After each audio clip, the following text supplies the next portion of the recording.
तो फाइनली ढूंढ लिया आपने। हाँ, मुझे उम्मीद थी ढूंढ लोगे। तो आज की इस वीडियो में मैं कवर करने वाला हूँ कक्षा 6 गणित अध्याय 2 की प्रश्नावली 2.3। मेरा नाम है विजय, आप देख रहे हैं CCL क्लास। तो चलिए शुरू करते हैं प्रश्न नंबर 1 से। निम्नलिखित में से किससे शून्य निरूपित नहीं होगी, यानी कि हमें बताना है कि कौन सा जो पार्ट है वो शून्य को दर्शाएगा नहीं। तो पहला भाग है 1 + 0। तो 1 + 0 क्या होगा? 1। क्या ये शून्य को दर्शा रहा है? तो आंसर है नहीं, तो ये क्या है? गलत है हमारे पास। नेक्स्ट बी भाग 0 × 0, तो क्या होगा? 0 ही होगा, सही है। तो सी भाग 0/2, तो 0/2 क्या होगा? 0, सही है। और डी भाग 10 - 10/2, तो 10 में से 10 गया, 0/2 यानी कि 0। तो हमसे पूछा है कि कौन सा भाग 0 को निरूपित नहीं करेगा। तो जो प्रश्न नंबर 1 हमारे पास, उसके लिए उत्तर क्या हो जाएगा? जो भाग नंबर ए है वो शून्य को निरूपित नहीं कर रहा, बाकी सभी शून्य को निरूपित कर रहे हैं, यानी कि शून्य को दर्शा रहे हैं। अब नेक्स्ट प्रश्न नंबर 2। यदि दो पूर्ण संख्याओं का गुणनफल 0 है, किन्हीं दो पूर्ण संख्याओं का गुणनफल हमें दिया हुआ है 0, तो क्या हम कह सकते हैं कि इनमें से एक या दोनों ही शून्य होने चाहिए? तो इसका उत्तर क्या होगा? हाँ, हम कह सकते हैं कि उनमें से एक या फिर दोनों संख्याएं शून्य होनी चाहिए अगर आपको किन्हीं दो पूर्ण संख्याओं का गुणनफल 0 चाहिए। उदाहरण दे सकते हैं हम, जैसे अगर हम 5 की गुना करें 0 से तो 0 आ जाएगा, 10 की गुना करें 0 से तो 0 आ जाएगा, 0 की गुना करें 0 से तो 0 आ जाएगा। तो यहां से हमें एक प्रतिरूप समझ में आ रहा है कि या तो एक संख्या 0 हो या फिर दोनों संख्या 0 हो, तभी पूर्ण संख्याओं का जो दो पूर्ण संख्या उनका गुणनफल क्या आएगा? 0। तो ये हमने उदाहरण भी दे दिया और ये क्या है? सही है। अब नेक्स्ट थर्ड प्रश्न। यदि दो पूर्ण संख्याओं का गुणनफल 1 है तो क्या हम कह सकते हैं कि इनमें से एक या दोनों ही 1 के बराबर होनी चाहिए? तो अब बात करें कि दो पूर्ण संख्याएं हैं, उनका अगर गुणनफल 1 है तो हमसे पूछ रहा है कि या तो एक संख्या जो है एक पूर्ण संख्या 1 हो सकती है या दोनों। क्या ये बात सही है?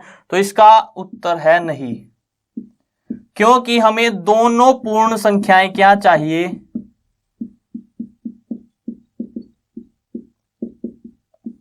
एक चाहिए। दोनों पूर्ण संख्याएं एक होनी चाहिए, यानी कि 1 होनी चाहिए दोनों पूर्ण संख्याएं। कैसे? उदाहरण भी देख सकते हैं हम। जब दोनों पूर्ण संख्याएं एक होंगी, यानी कि 1 × 1, यानी कि 1 × 1, तभी एक आएगा, अन्यथा कभी भी एक नहीं आ सकता दो पूर्ण संख्याओं की गुना में। कैसे? अगर हम 5 की गुना 1 करें 1 से तो ये क्या आ गया? 5। क्या ये 1 के बराबर है? तो आप कहोगे नहीं। तो यहां पे हम इसका उत्तर क्या आएगा? नहीं, कि दोनों पूर्ण संख्याएं ही क्या होनी चाहिए? एक होनी चाहिए, तभी उनका गुणनफल क्या आएगा? 1। नेक्स्ट प्रश्न नंबर 4।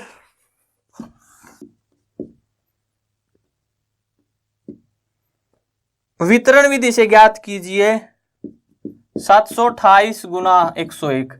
तो इसको क्या लिख सकते हैं? 728 × 100 + 1।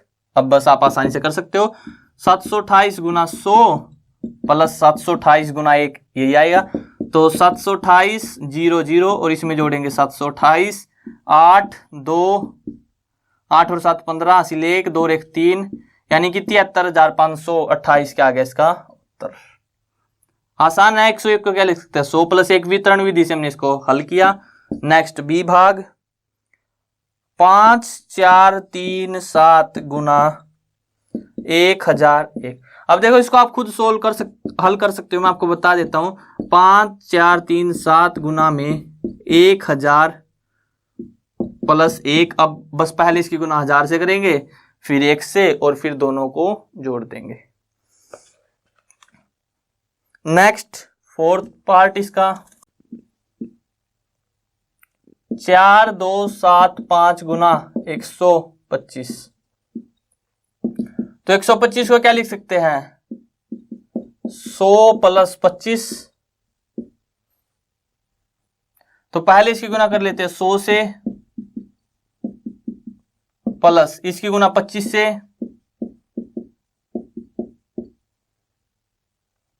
तो देखो पहले 100 से गुना करेंगे तो 7500, अब 25 से कर लो, या फिर आप इसको लिख लो 20 + 5 और ऐसे कर लो। ऐसे करोगे तो भी हमें गुना करनी पड़ेगी, तो हम सीधे कर लेते हैं। 25 × 5 = 125, आसिल 12, 25 से 175 और 12 187, आसिल 18, 25 दूनी 50 और 18 68, आसिल 6, 25 चौके 100 और 6 106।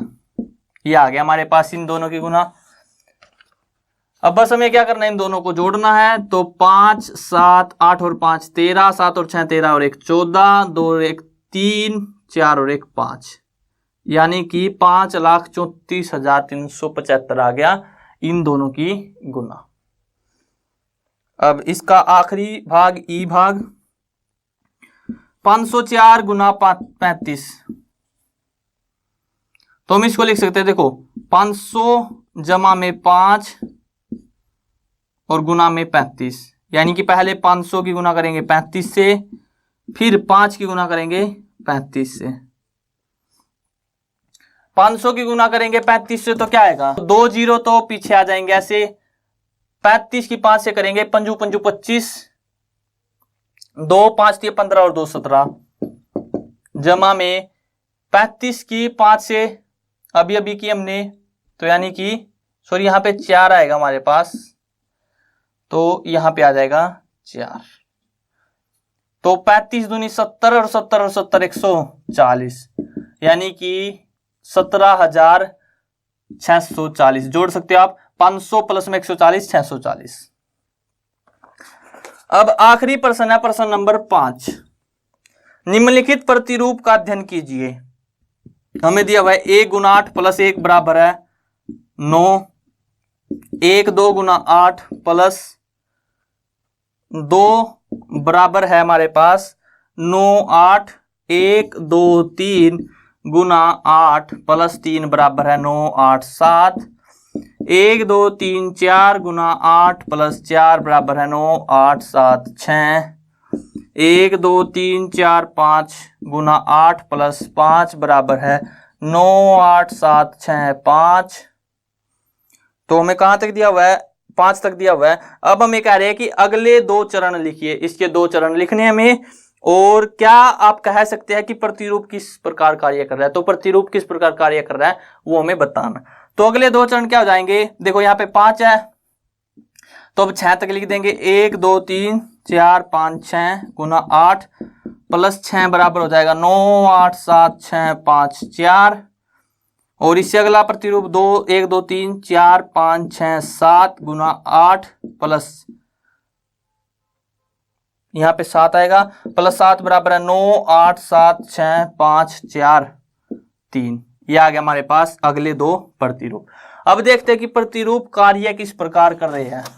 यहां पे हमारे पास दूसरी टर्म देखो, दूसरे वाली टर्म, तो यहां पे हम क्या लिख सकते हैं 11 + 1। देखो पहले तो है 1 × 8 + 2 8 + 1, यहाँ पे 11 + 1 गुना 2 नहीं 8 + 2। अब तीसरा क्या होगा हमारे पास 123, यानी कि 111 + 11 + 1 गुना 8 + 3, यानी कि जितनी टर्म यहाँ पे 2 टर्म है तो 2 जोड़ रहे हैं, 3 टर्म है तो 3 जोड़ रहे हैं। यहाँ पे 1 1 1 + 1 1 1 + 1 1 + 1 गुना में 8 + 4 टर्म हो गई तो 4 जोड़ रहे हैं। उसके बाद 1 1 1 1 + 1 1 1 + 1 1 + 1 1 + 1, कितनी टर्म होगी 5 टर्म गुना में 8 + 5। तो ये पैटर्न फॉलो कर रहे हैं, आप इनको जोड़ के भी देख सकते हो। 111 + 11 + 1 यानी कि 123।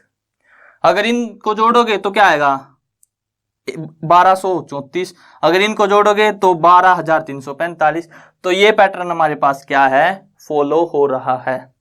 तो यहाँ पे वीडियो एंड करते हैं। आई होप आपको क्लियर हो गया होगा। अगर वीडियो पसंद आया तो वीडियो को लाइक करना, और अगर चैनल पे नए हो तो चैनल को सब्सक्राइब कर लेना।